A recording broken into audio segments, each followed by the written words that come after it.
আজকে আমি আবার আপনাদেরকে একটা নতুন ফলের পরিচয় করে দিব। এই ফলটা না আমি কোনোদিন দেখেছি না নাম শুনেছি। এটা দেখতে মনে হচ্ছে যে বোঁটাটা মনে হচ্ছে মরিচের বোঁটার মতো। দেখেন কেমন খয়েরি কালার।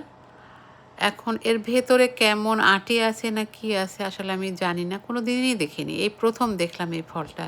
আমি কেটে দেখাচ্ছি। আমিও দেখি আপনাদেরকেও দেখাই।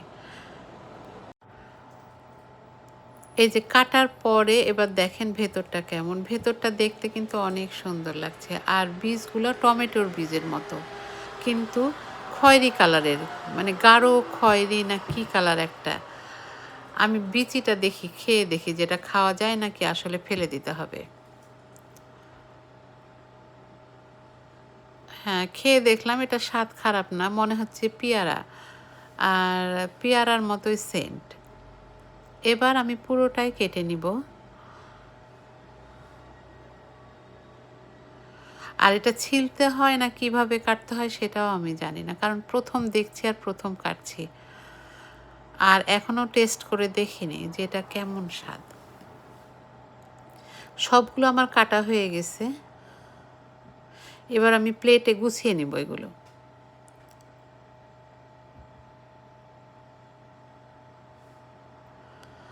দেখেন দেখতে কিন্তু আমার অনেক ভালো লাগছে। ভেতরটা ভিডিওতে অত বোঝা যাচ্ছে না। কিন্তু ভেতরটা একটা ব্রাউন কালার। কালারটা অনেক সুন্দর লাগছে।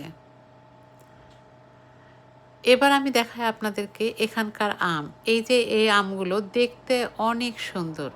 কিন্তু কি হয়েছে যে এই আমগুলা একটু মিষ্টি, কাঁচাই মিষ্টি, মচমচে কিন্তু মিষ্টি স্বাদ।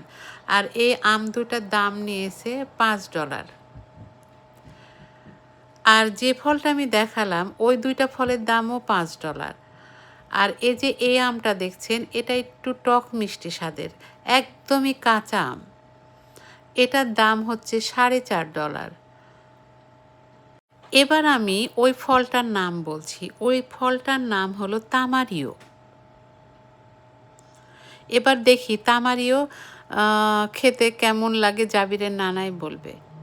জাবিরের নানা কোনো ফলকেই খারাপ বলে না। সবগুলোই বলে যে ভালো। কিন্তু আমার খেতে অতটাও ভালো লাগেনি। মনে হয়েছে যে তিতা স্বাদ।